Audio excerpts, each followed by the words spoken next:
Então, pessoal, vamos iniciar a nossa aula. Nós vamos falar sobre o fluxo magnético hoje, tá? E sobre a lei de Faraday.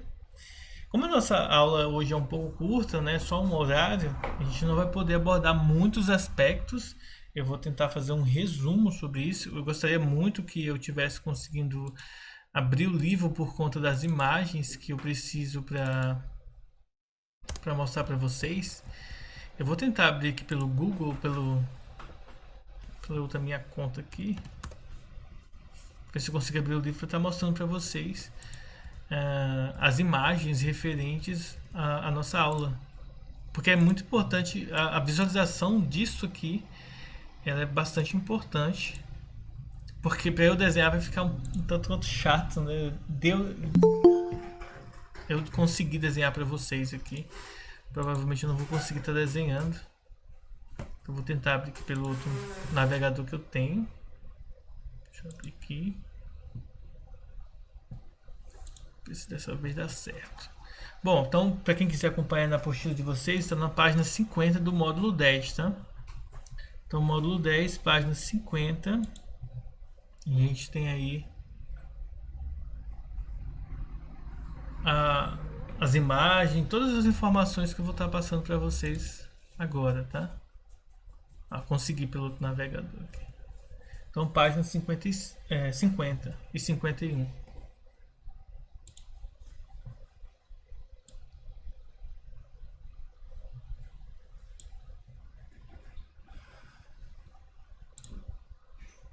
Deixa eu falar sobre o fluxo magnético. Então,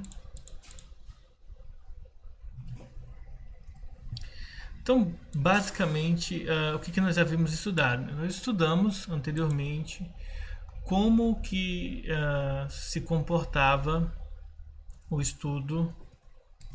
Deixa eu pegar aqui a imagem logo.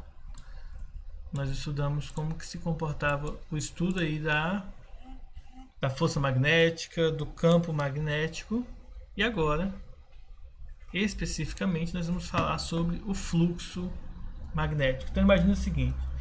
Suponha que essa figura aqui tenha essa espira aqui na forma retangular, tá? JKLM, tá bom?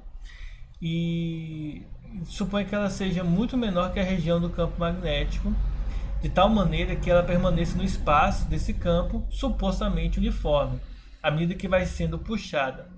Somente quando a parte da espira começar a sair, a nossa motivação para estudar isso aqui é basicamente o seguinte.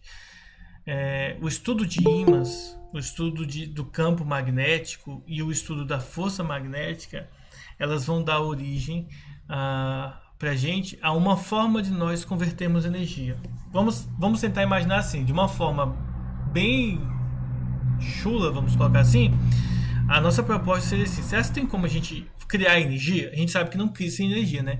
Mas basicamente, será que tem como a gente modificar a energia de uma modalidade e transformar ela em energia elétrica?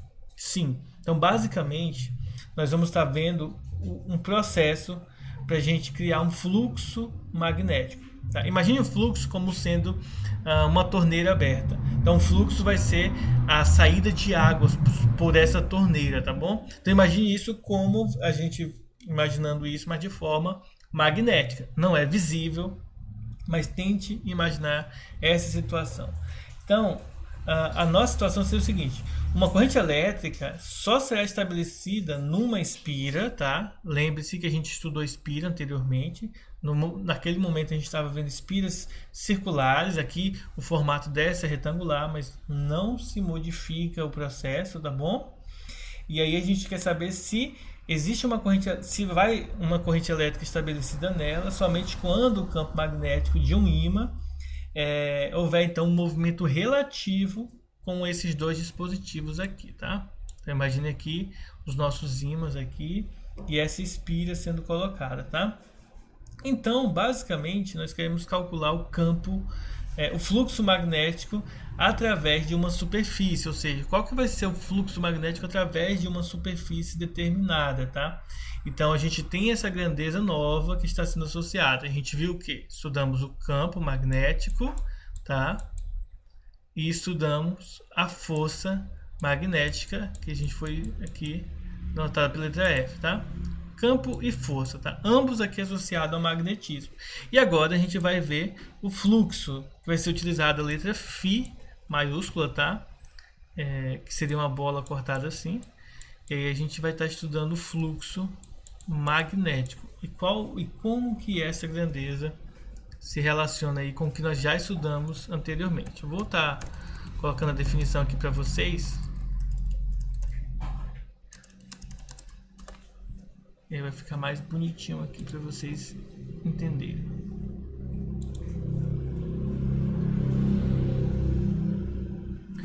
Então, deixa eu dar um zoom aqui. Eu não estou com tudo prontinho aqui só para copiar e colar, pessoal, porque aconteceu um probleminha na hora de eu fazer as anotações aqui pela apostila e ela não estava abrindo. Então,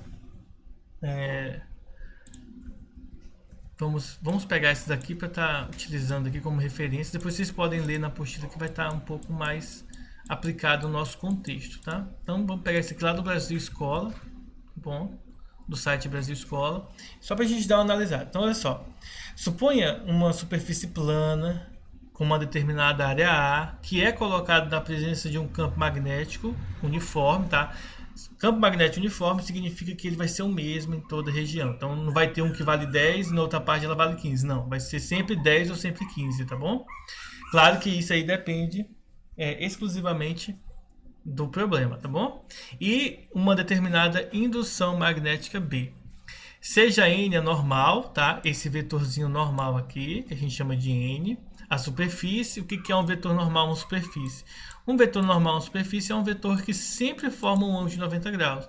Se o vetor representa uma reta, essa reta é uma reta perpendicular. Se esse vetor representa, sei lá, um plano, uma parede ou alguma coisa, ela vai sempre estar representando com um vetor de 90, com um valor de 90 graus para o seu ângulo, tá? E seja alfa, tá? O ângulo que essa normal faz com a direção da indução magnética. Lembrem-se que você vai ter a superfície aqui, a imagem não está tão interessante, não tão boa. Deixa eu pegar aqui uma outra imagem, a imagem que aparece na apostila, que ela vai estar mais bonitinha para nós entendermos aqui a questão da direção da normal, tá? Então, pegando aqui o da apostila, nós temos essa aqui, ó. Só para vocês verem essa relação dos ângulos, tá? Então vejam o seguinte, ó, o vetor normal é um vetor que forma um ângulo de 90 graus quando superfície, tá?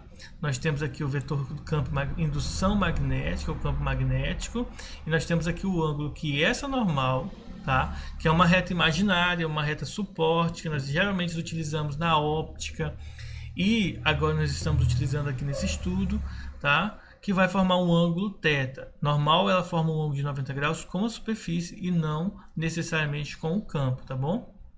Então nós vamos ter a seguinte ilustração. Dessa forma, a gente define o fluxo magnético com a letra Φ e ela é definida com essa expressão aqui, ó. O fluxo magnético, ele é igual ao campo vezes a área da superfície vezes o cosseno do ângulo que o campo forma com essa normal. Lembrando que a indução magnética trata-se de uma grandeza vetorial, ou seja, ela tem módulo, né, direção e sentido. Lembrando que módulo é a mesma coisa que intensidade. Então a gente precisa dessas três observações. Dentro do sistema internacional, nós utilizamos a notação Weber, tá? Que é um W e um B, para indicarmos aí a unidade da grandeza fluxo magnético, tá bom? Em homenagem ao físico alemão que viveu no século XIX e, juntamente com Gauss, estudou magnetismo terrestre, tá bom? E relembrando, o campo de indução magnética tem como unidade para essa grandeza o Tesla. O fluxo magnético pode ser entendido como sendo o número de linhas de indução que atravessa a superfície. Assim sendo, podemos concluir que quanto maior o número de linhas que atravessa a superfície, maior será o valor do fluxo magnético. Uma outra analogia que a gente pode utilizar, que eu utilizei no início da aula, seria a gente basicamente tentar entender o fluxo magnético como sendo semelhante ao fluxo de água saindo ali, sei lá, seja no rio, seja numa torneira. O fluxo de água, aí, imagine que essa torrente, esse fluxo de água seja parecido ou semelhante com o fluxo magnético, tá bom? Então, a ideia basicamente do fluxo magnético é nós entendermos o quê? Que dado uma espira, nós vamos ter aqui dois polos do ímã, tá? Quando você passa a espira por esses dois polos de ímã, esses ímãs vão induzir uma corrente elétrica através da espira, tá? Então, o campo elétrico, justamente com a força elétrica, provoca um fluxo, o campo magnético, juntamente com a força magnética, provoca um fluxo magnético através da espira, tá bom? Então, depois que depois que passa, a espira sai, chega a uma distância relativa em relação aos ímãs, essa corrente para de, entre aspas, de existir, né? Ela volta a ficar em repouso, tá? Todos os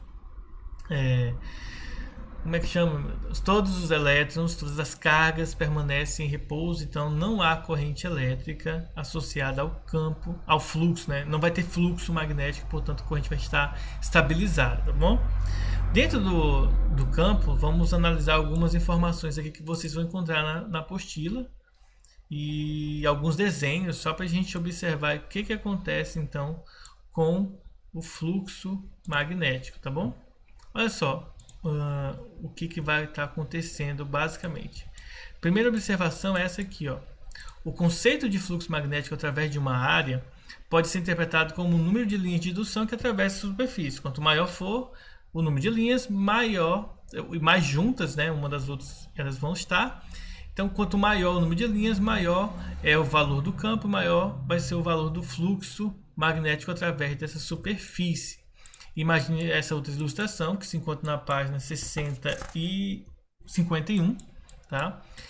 Pela equação de definição do fluxo magnético, observando que ele pode variar se pelo menos uma das três grandezas variar, seja o campo, seja a superfície, seja o ângulo, tá? Então, dependendo da forma como se for colocada, e aí vai ter variações relativas a cada um deles, tá? E aí, na página 51, nós vamos encontrar algumas ilustrações em que varia a área, varia o campo e depois variando o ângulo, tá? Então, qualquer uma dessas variações, deixa eu colocar aqui em cima que eu não havia colocado, mas se vocês viram no slide, nessa imagem anterior aqui, nós temos o seguinte, ó, o fluxo magnético, desculpa, não campo, fluxo, tá? Indicado pela letra Φ, tá bom? Uma bola cortada assim.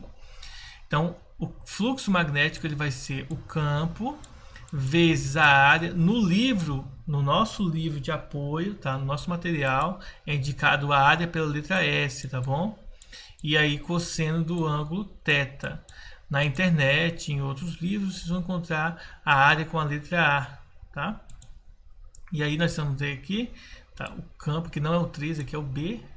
Fluxo é o campo vezes a superfície vezes o ângulo. Então, se o campo ou a superfície, né, a área da superfície, ou o ângulo que ele forma mudar, tá? Tiver alguma variação desses carinhas aqui, então, se isso acontecer, vai variar algumas grandezas vão estar sendo variadas aqui para gente. Então, vale a pena a gente ter esse cuidado na hora de avaliar, tá? Deixa eu pegar aqui as imagens só para vocês verem. Então, ó, a primeira, vamos ver aqui, ó. Então, vejam o seguinte. Se você modifica a área de superfície, tá bom? Nesse caso aqui, a área dessa superfície aqui vai modificar então a corrente. Observem que, ó, a corrente tem essa direção, ó. Esquerda, né? Aqui seguindo para cá, faz a volta e vem para cá. Então observem que ela vai seguir essa direção. Esses I que aparecem aqui, gente, seria basicamente ela representa para a gente a corrente elétrica no fio, tá? Deixa eu pegar uma outra imagem aqui para vocês verem. Agora variando um outro aspecto aqui do nosso estudo, que seria o campo. variando o campo. Nós temos aqui a área, ó. Essa seria a área de superfície, tá bom? E aí ele modificou aqui a espira, ele levantou a espira aqui para modificar a direção do campo, ou modificar o sentido do campo, ou modificar o valor mesmo, o módulo do campo. Então, se ele muda a corrente elétrica, o fluxo magnético vai mudar, consequentemente a corrente elétrica no final de tudo também vai estar sendo modificada. E o próximo ponto seria a gente analisar aí algumas informações referentes a ele. Deixa eu mostrar mais uma imagem aqui para a gente analisar algumas outras informações do problema, tá? Isso aqui vai ficar mais claro, vocês vão identificar com mais clareza as informações que eu estou apresentando aqui para vocês quando nós estivermos vendo os exemplos. Às vezes a teoria ela parece um pouco obscura, mas quando a gente estuda os exemplos a gente começa a perceber como que de fato se aplica, né? Uma coisa é como a gente define, outra coisa é como a gente de fato aplica os conceitos, tá? Então vamos analisar o seguinte, ó. Nós vamos ter aqui 3 imagens aqui para nos auxiliar aqui na hora de identificarmos, ó. Na primeira imagem, observe, ó, nenhuma linha de indução corta a superfície S. Portanto, o ângulo aqui associado a essa imagem A é 0, é 90, tá? Por quê?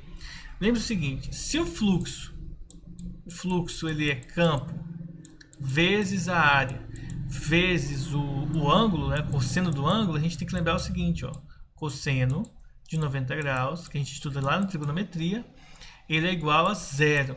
Portanto, se isso daqui ocorre, essa situação indica pra gente que na imagem A aqui, que o fluxo ele é igual a 0, porque a nossa espira, a área de superfície, vai provocar um ângulo que vai formar um ângulo de 90 graus aqui, tá bom? O campo e a normal, isso aqui não é o campo, tá? Isso aqui é normal. A normal vai gerar um ângulo de 90 graus com o campo. E como ele forma um ângulo de 90 graus com o campo, o cosseno desse ângulo vai indicar pra gente aí um valor igual a 0. Então, o fluxo vai ser 0 nessa ilustração. A segunda imagem, a letra B, ela diz o seguinte, ó, o número máximo de linhas que corta S nessa situação será o seguinte, 0 graus e, consequentemente, nós vamos ter o BS, né? O fluxo vai ser igual a simplesmente BS. Deixa eu explicar uma coisa para vocês, que eu acredito que vocês devem ter visto em matemática, mas eu vou reexplicar uma coisa aqui para vocês entenderem o seguinte, ó. Quando nós estudamos o ciclo trigonométrico, pessoal, lá na matemática, então imagina que o eixo x e o eixo y, a gente aprende que o eixo x representa o eixo dos cossenos e o eixo y, o eixo dos senos, tá? E a gente, quando define o ciclo trigonométrico, na matemática a gente definiu como sendo o círculo aqui associado, a gente definiu com o raio igual a 1, tá? Isso aqui para ficar mais fácil na hora de fazer trigonometria. Lembre-se que na trigonometria nós começamos estudando os triângulos retângulos. Por exemplo, quando nós temos o ângulo de 30 graus aqui, para a gente se situar melhor, a gente aprende o seguinte, ó. Isso aqui gera um triângulo retângulo, em que nós vamos ter o cateto adjacente e o cateto oposto, dado o ângulo de 30 graus aqui. Então, quando a gente estuda isso aqui, a gente tem, claro, no triângulo retângulo, algumas informações importantes, ó. Esse carinha aqui, ele é o cateto oposto ao ângulo de 30. E aí a gente vai lembrar o seguinte, ó. Lembre-se, e aqui é a hipotenusa, ó. Só que essa hipotenusa é o raio. E a gente define o raio do ciclo trigonométrico igual a 1. Só para quê? Para quando a gente for calcular, por exemplo, o seno de 30 graus, ele vai ser o cateto oposto, que seria esse tamanho aqui, ó. Esse tamanhozinho aqui, que é equivalente aqui, ó, a esse tamanhozinho aqui, tá?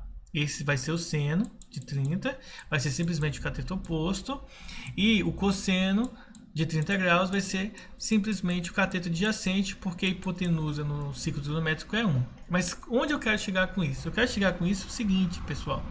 Senos e cossenos, eles possuem um valor máximo de 1 e um valor mínimo de menos 1. Ou seja, tanto o cosseno quanto o seno, eles terão, independentemente do valor do ângulo, eles serão mínimo no -1 e o máximo vai ser 1.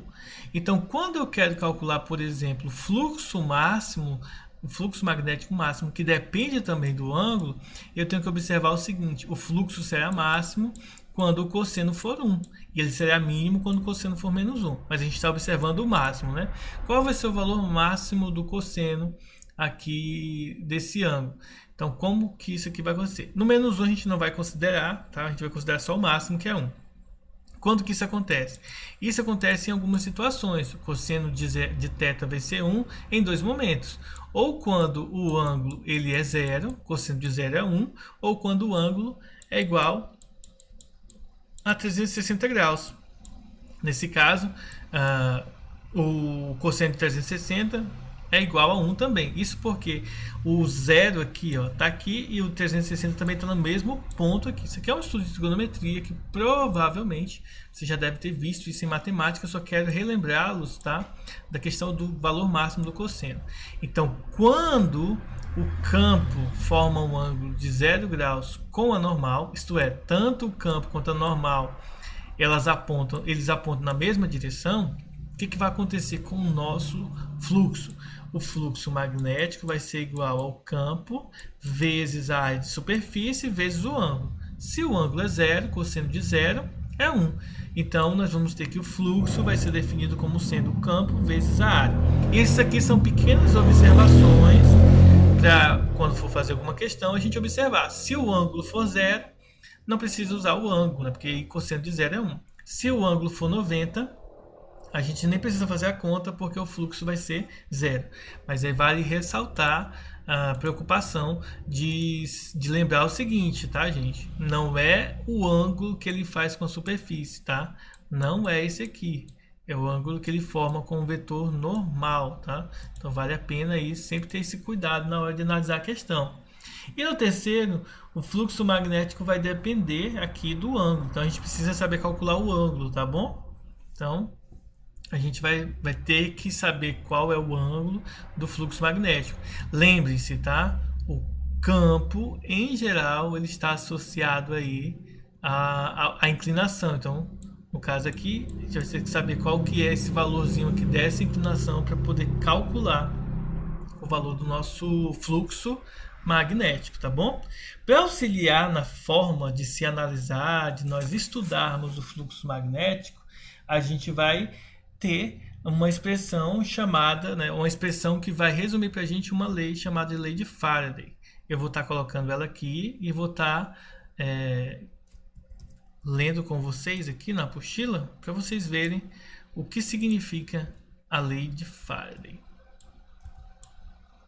Isso aqui, gente, o fluxo magnético, tá, vai trazer essa informação a mais para a gente aqui, que diz o seguinte, a lei de Faraday para nós. É o seguinte: se a gente tentar obter uma relação quantitativa para entre a corrente induzida e a mudança do fluxo magnético, a gente vai se deparar com algumas dificuldades, com alguns problemas, tá?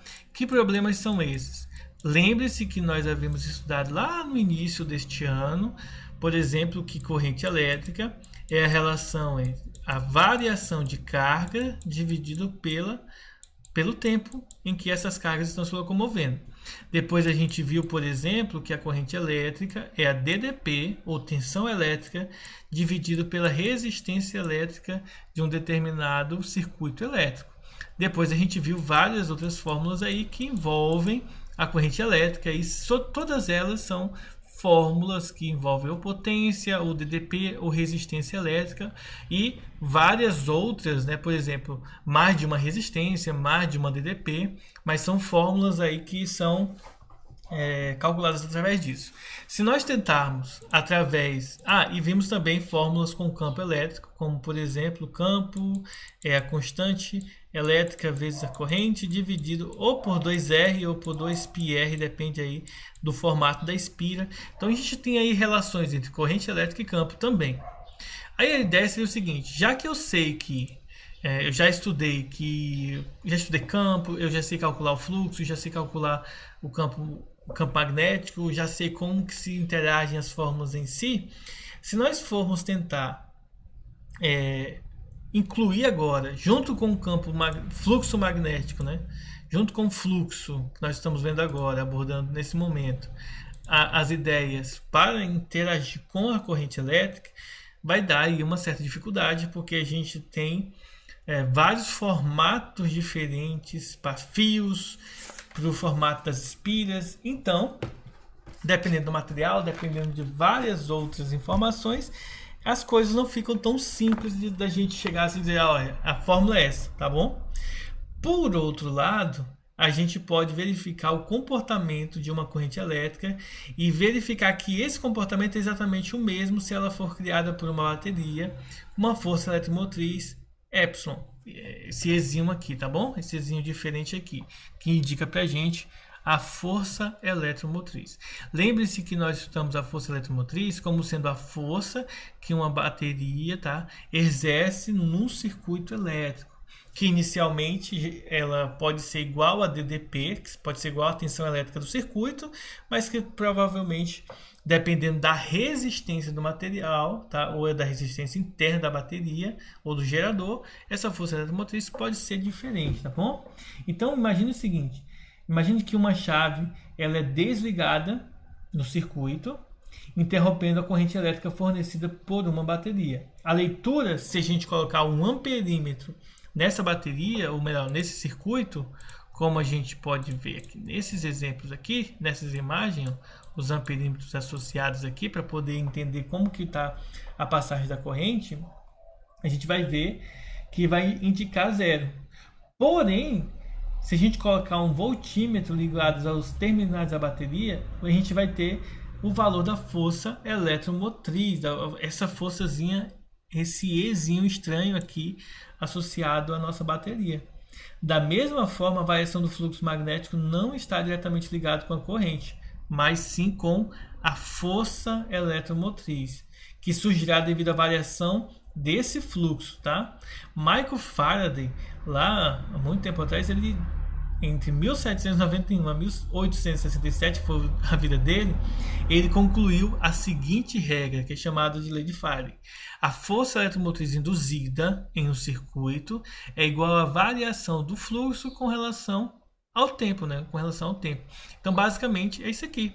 Lembrando para vocês que essa lei ela indica para a gente que a força eletromotriz é menos, tá, gente? Ó, o fluxo final menos o fluxo inicial, tá? Dividido por tempo final menos tempo inicial. Então, isso aqui é variação. Então, vale a pena a gente ter o cuidado de calcular o fluxo no momento A menos o fluxo no momento B, para que a gente chegue a um resultado correto. Ou seja, basicamente o que Faraday concluiu é o seguinte: o fluxo magnético que se comporta através da área e do campo magnético, e além disso do ângulo que ele forma com a normal, dada uma determinada superfície, então ele concluiu que, além disso, o fluxo magnético ele se relaciona com a força eletromotriz de um determinado circuito. Então, pegando os ímãs e pegando a espira e conectando eles através de fios, né, para poder gerar um circuito elétrico, quando a gente faz isso, a força eletromotriz aqui desse circuito vai ser exatamente igual à variação do fluxo dividido pelo tempo, né, e aqui multiplicado por menos 1. Né, a gente tem um sinal de negativo nele. Essa expressão ela é chamada de lei da indução de Faraday. Esse sinal de menos está relacionado com o sentido da corrente elétrica induzida. Como assim o sentido da corrente elétrica induzida? Lembre-se que, dado um campo magnético, deixa eu voltar algumas páginas para trás aqui na apostila e mostrar a foto aqui para estar explicando para vocês essa questão da corrente elétrica induzida. Nós estudamos que, dado um campo magnético, tá, vai existir uma força magnética que vai fazer com que as cargas elétricas se movimentem. E isso aí vai gerar um campo, esse campo então vai gerar uma força magnética induzida em um determinado circuito elétrico, tá? Para a gente finalizar a aula de hoje, eu quero fazer um exemplo. Não vou conseguir mostrar para vocês aí a imagem, porque a gente já está encerrando a aula, então eu quero mostrar um exemplo para vocês, tá bom, pessoal? Da aplicação da lei de Faraday, tá? para vocês verem como que a gente aplica essa lei de Faraday nos exercícios.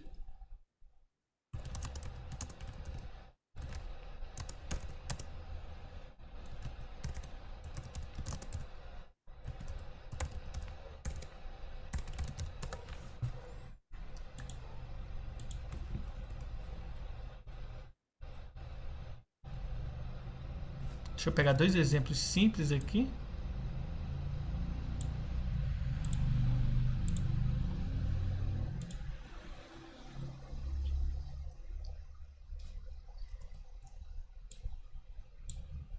Só para vocês entenderem aqui como que faz o... Vou tentar fazer 3 exemplos aqui rapidão. Temos 10 minutos aí. Eu acredito que vai dar tempo. Bom, então vamos lá. Então o primeiro exemplo vai ser um exemplo teórico, tá? Um exemplo de uma questão objetiva que fala... Eu esqueci de... A questão não está toda aí, peraí.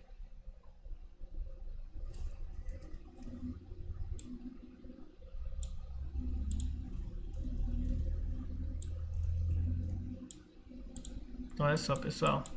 O exemplo diz o seguinte, ó. A Costa Rica, em 2015, chegou muito próximo a gerar 100% de sua energia elétrica a partir de fontes renováveis, como hídrica, eólica e a geotérmica. A lei da física, que permite a construção de geradores que transformam outras formas de energia em energia elétrica, é a lei de Faraday, que foi o que eu comentei no início da aula, falando sobre a construção do fluxo magnético para então ter um mecanismo em que a gente pode converter modalidades de energia em energia elétrica, né? Que eu até citei sobre criar energia que não existe, mas fazer essa mudança. Aí ele fala o seguinte, a lei de Faraday, né? Que pode ser mais bem definida pela seguinte declaração. Primeiro, letra A. Toda carga elétrica produz um campo elétrico com direção radial, cujo sinal independe do sinal dessa carga. Toda corrente elétrica em um fio condutor produz um campo magnético com direção radial ao fio. Letra C. A carga elétrica em repouso, imersa em um campo magnético, sofre uma força centrípeta. Letra D. A força eletromotriz induzida em uma espira é proporcional à taxa do fluxo do campo magnético em relação ao tempo gasto para realizar essa variação. E letra E. Toda onda eletromagnética torna-se onda mecânica quando passa de um meio mais denso para menos denso, tá? Isso aqui eu já vou logo descartar essa letra I aqui, que não faz sentido nenhum. Aqui é a onda eletromagnética associada a isso aqui, tá bom? A gente não está falando sobre refração de nada. Bom, mas como fala sobre a lei de Faraday, a gente tem que lembrar o seguinte, a gente acabou de ver que a lei de Faraday diz pra gente que a força eletromotriz induzida, tá, em um circuito é igual à variação do fluxo com relação ao tempo. Então, gente, claramente a letra D, ó. A força eletromotriz induzida, aí ele explica, ele vai mais fundo, ele fala que sobre uma espira é proporcional à taxa de variação de fluxo em relação ao tempo gasto. Então, simplesmente letra D.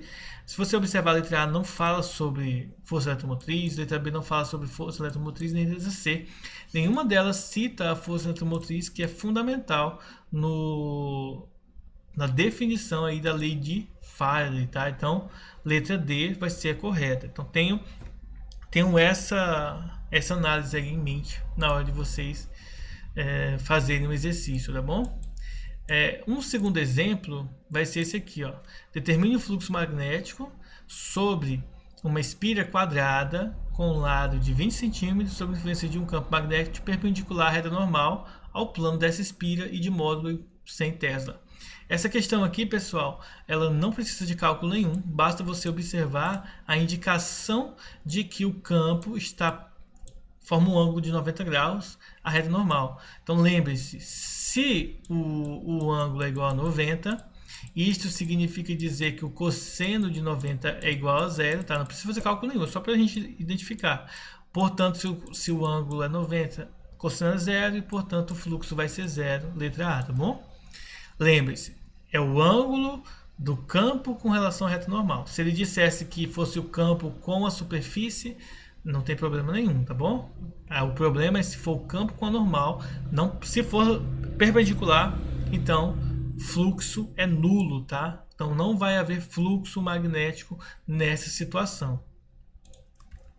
E um último exemplo da aula de hoje, tá? Uma espira circular de raio 20 centímetros está sob influência de um campo magnético Deixa eu só voltar ali a imagem, no canto, senão não vai ter espaço para fazer a conta.